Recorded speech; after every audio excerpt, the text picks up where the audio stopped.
O vídeo de hoje é sobre... Não é sobre... O vídeo de hoje é uma dúvida que várias pessoas têm durante a graduação e que nós vamos esclarecer alguns pontos. E aí galera, Rafael Pereira, Catiane Krauzak. E hoje nós vamos falar, na verdade não é nós, e hoje ela vai falar sobre intercâmbio durante a graduação. Bom pessoal, a gente separou 5 tópicos principais sobre as principais dúvidas quanto ao intercâmbio, e a Catiane vai falar porque ela fez intercâmbio, e ela vai falar a experiência e em 5 tópicos curtinhos como é que aconteceu isso. Olá pessoal, esse assunto é um assunto bem especial para mim e eu espero poder conseguir ajudar a galera que tem essa vontade de realizar intercâmbio ainda na graduação. Eu vou responder algumas perguntas relacionadas tanto ao processo que eu fiz para conseguir ir para o intercâmbio e também durante o período que eu passei fora, algumas perguntas relacionadas lá. Então tá, pergunta número 1. Como tu descobriu o intercâmbio em Portugal? De início, quando eu entrei ainda na graduação, eu tinha essa vontade, mas eu nunca pensei que seria algo que eu conseguisse realizar ainda na graduação. Como que eu fiz para descobrir?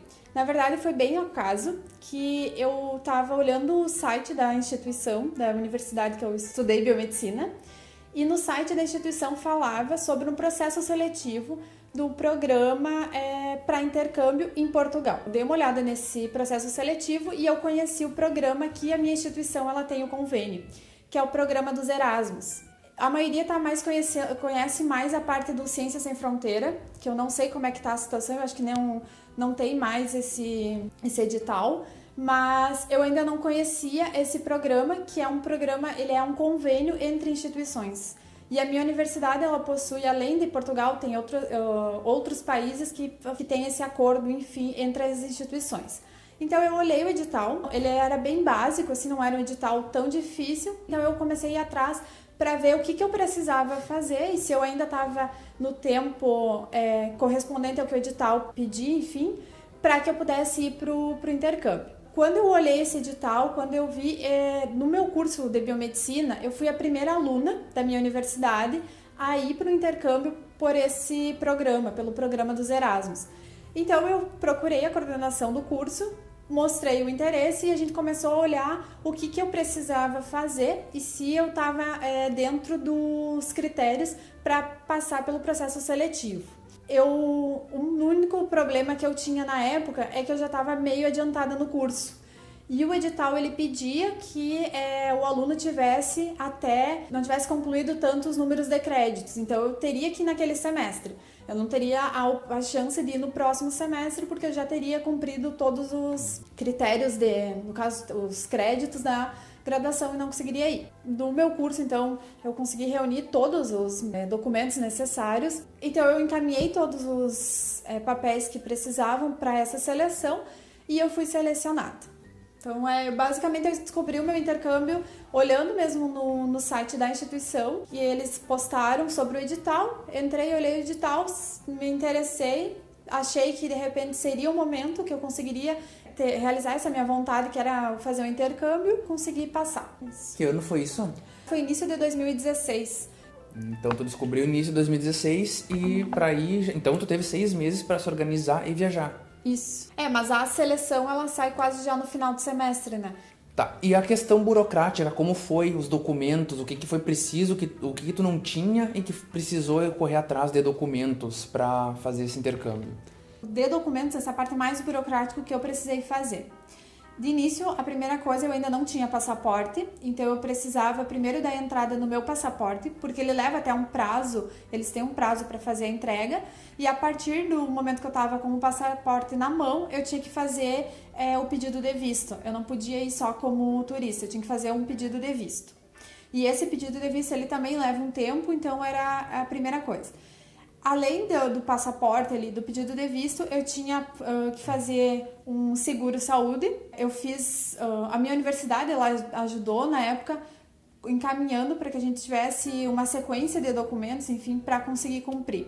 Então eu fiz, basicamente, o passaporte, o pedido do visto, que é uma coisa que leva a outra, e também a parte do seguro-saúde. E vai variar também de edital para edital, né? Cada edital, isso aí é uma coisa que aconteceu contigo, mas alguns editais podem ser diferentes, mas o básico é isso daí que vai ser provavelmente para todos, né?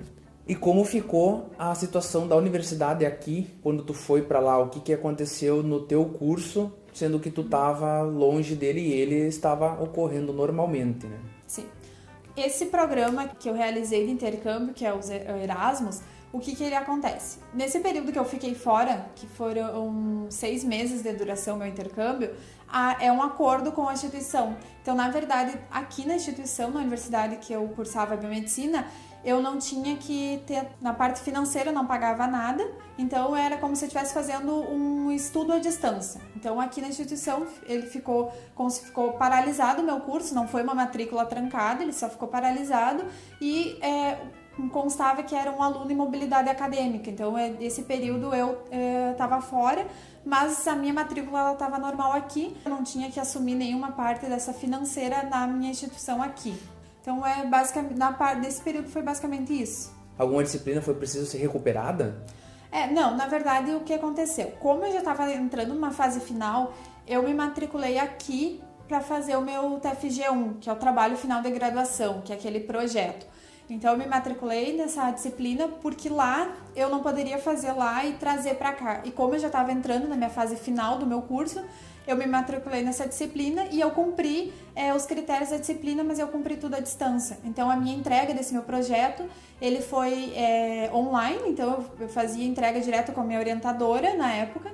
As minhas reuniões, enfim, para definir o meu projeto também foram tudo online com a minha orientadora, mas eu não tive que recuperar nenhuma disciplina porque as obrigatórias do curso eu já tinha cursado. Eu já estava entrando mais numa fase de eu poderia fazer algumas optativas ou também na fase de TFG, que é o trabalho final da graduação, e estágio. Então eu não tive nenhum problema de ter que recuperar alguma disciplina para, em caso, faltar alguma disciplina obrigatória. Muito bem. Tá, e a questão de dinheiro, finanças lá, porque eu acredito que não seja tudo bancado pelo programa de intercâmbio. Então, alguma coisa lá tu vai ter que bancar, como moradia, alimentação, transporte, essas coisas. Como foi? É caro ir para lá? Tem que ter uma reserva de dinheiro ou dá para ir tranquilo sem precisar se desesperar na questão financeira? Sim. Como eu já tinha mencionado, na parte financeira, aqui na instituição eu não paguei nada de encargos durante esse período. E como eu fui nesse programa que é como se fosse um convênio, lá na parte dos estudos eu não paguei nada. As disciplinas que eu cursei lá eu não tive que pagar nada.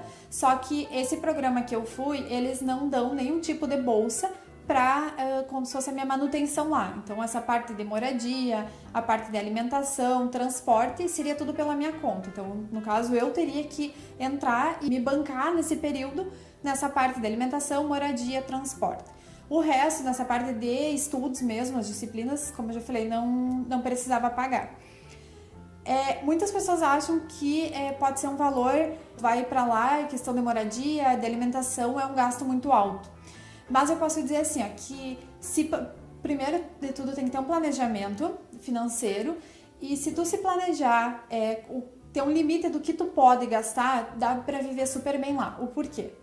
Lá, apesar de a gente transfere, né, no caso do real para o euro, se tu fizer um planejamento, lá as coisas acabam sendo mais baratas do que aqui. Então, às vezes a gente tem aquela ilusão de, mas lá é euro, então o euro tá R$4, na minha época tava R$13,75.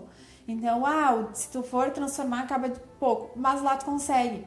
Claro, vai variar muito da cidade que for. A cidade que eu morei era na parte litorânea, na cidade de Faro, e ela é uma cidade bem barata, então ela é conhecida até por ser uma cidade para pessoas aposentadas, porque ela é uma cidade barata, tanto na parte de alimentação, quanto na parte de transporte e de moradia. Então eu acho que tem que fazer um planejamento. Se fizer um planejamento de se programar o quanto tu quer gastar, dá pra se organizar e dá pra ir. Na parte da moradia, como eu fiz um planejamento, então eu tinha um valor X para gastar e eu sabia que eu tinha que entrar dentro desses valores, eu não tinha uma bolsa extra que me desse algum tipo de ajuda, de auxílio. Então, o que eu fiz? para tentar diminuir os gastos, eu não morei sozinha. Eu me reuni entre 6 meninas, além de mim, mais 5 meninas aqui do Brasil. Eram 4 da minha universidade ali e 2 de outra universidade da mesma cidade, daqui de Santa Maria. Então a gente acabou morando no mesmo apartamento, dividindo o quarto, para quê? Com o intuito de que pudesse baixar essa parte de moradia, que acho que é uma coisa que talvez não fosse necessário gastar um valor tão alto, que pudesse gastar então com outras coisas. Então acho que é tudo questão de planejamento, para que consiga de repente diminuir o valor de um lado e aproveitar de outro. Até para aproveitar e viajar mais, conhecer outros lugares, tu economiza no conforto do local para dormir e aproveita mais para viajar, né? Assim não se gasta tanto e consegue. E é um lado bom também, como a gente vai para um lugar diferente, então as meninas que eu morei ali, elas eram como se também elas não conheciam nada lá, então era como se fosse um apoio para que a gente pudesse uma ajudar a outra também, né? Que querendo ou não, é um lugar diferente, a gente nunca... Eu, pelo menos, eu nunca tinha saído do Brasil, foi a primeira vez que eu andei até de avião, então foi meu primeiro contato com tudo. Muito bem, muito legal. Tá, e para finalizar, a quinta pergunta que a gente acha, como que é a biomedicina em Portugal? É o mesmo curso, é o mesmo nome? A gente sabe que aqui o nosso foco principal, né, das graduações em biomedicina é para análises clínicas. E lá, como funciona isso? Teve que se adaptar? Como é que foi? Eu vou falar da minha experiência, do meu contato que eu tive com a biomedicina lá. A biomedicina nessa universidade que eu fui, que é a Universidade do Algarve, a biomedicina, então, lá, ela era dividida em 2 cursos. Era Ciências Biomédicas e Ciências Biomédicas Laboratoriais. O que diferia entre a outra? Eu fui para a parte do currículo para ver em relação às disciplinas, carga horária também das disciplinas, que é um fator bem importante para poder depois conseguir aproveitar aqui. Só que a diferença que eu senti bastante deles lá, no meu caso, no meu curso de biomedicina aqui, era mais a parte prática. E eles não. O curso deles tem uma duração de 3 anos, e o meu aqui, na época, era 4 anos e meio, então já tinha uma diferença. E todas as disciplinas dessa parte as principais, elas eram mais teórica do que prática. Eles não tinham tanto contato com a parte prática desde o início do curso. Quando que eles iam ter mais esse contato era no final, porque daí no final eles realizavam como se fosse um trabalho final de graduação, e daí eles tinham um projeto e daí eles iam ter contato. Então, na verdade, eles meio que faziam um caminho para afinidade. Qual área que eles tinham mais afinidade, eles faziam o projeto nessa área, e nesse momento que eles iam ter contato mais com essa parte prática. Que eu achei bem diferente do meu curso aqui, porque acho que todos os cursos aqui no Brasil, eles têm já essa parte prática desde o início. Então, eu acho que facilita um pouco mais. Nas disciplinas, elas eram bem semelhantes, apesar de ser mais teórica, mas eu acho que a parte de conteúdo mesmo, elas eram bem semelhantes. Eles tinham algumas disciplinas lá que a gente não tem aqui, como também algumas que a gente tem aqui, eles não tinham lá. Mas é basicamente isso. E uma diferença que eu notei bastante é que eles, depois que eles terminavam essa graduação nas ciências biomédicas, se eles fizessem um mestrado, que é como eles chamam, eles podiam ingressar em medicina. Então, é bem diferente do nosso aqui. No caso, eles cursavam, às vezes, os 3 anos da biomedicina, das ciências biomédicas, aí eles faziam o mestrado, que é como eles chamam, que acho que era mais 2 ou 3 anos, e daí eles entravam como se fosse para o curso de medicina. É um pouquinho bem diferente o sistema daqui. Acho que é basicamente isso. Eu realizei uma disciplina lá só, e além da minha optativa, eu fiz como se fosse um trabalho final da graduação, que eu consegui enquadrar como meu estágio aqui. Então eu fiz o meu estágio de biologia molecular, eu fiz ele todo lá. Então essa parte de laboratorial eu tive já o contato por causa que eu fiz como se fosse meu estágio. Então eu realizei um projeto, e a disciplina que eu fiz foi uma disciplina de terapia gênica, que é uma disciplina que eu não tive nem como optativa aqui, e que eu acho que acrescentou bastante na parte do meu currículo, porque era uma área que eu não tinha ainda contato no meu curso aqui. Falar desse assunto acaba gerando mais dúvida ainda, tem muita coisa para falar, e eu acho que de repente dá para fazer até mais vídeos para frente falando um pouco mais, esclarecendo outras dúvidas que o pessoal vai tendo também, né? Para quem está assistindo e ficou com mais dúvidas ainda, pode deixar nos comentários aí, escreve, faça essas perguntas. Nós estamos também lá no Instagram, Ciência Incompleta. lá no Instagram. Vamos deixar na descrição aí do vídeo o link. E é só escrever o que acha, ou melhor, é só escrever a pergunta, caso tenha uma específica, que a gente responde por lá. A Catiane responde e a gente vai conversando dessa forma. O vídeo de hoje era para esclarecer essas dúvidas que a gente viu em alguns fóruns aí, bastante perguntas sobre intercâmbio na graduação, né? Então fica esses detalhamentos de algumas partes da experiência da Catiane e espero que ajude a quem esteja assistindo. E se gostou, já curte, compartilha com os amigos que vai interessar e se inscreve no canal para dar aquela fortalecida pra gente. Obrigadão e fui!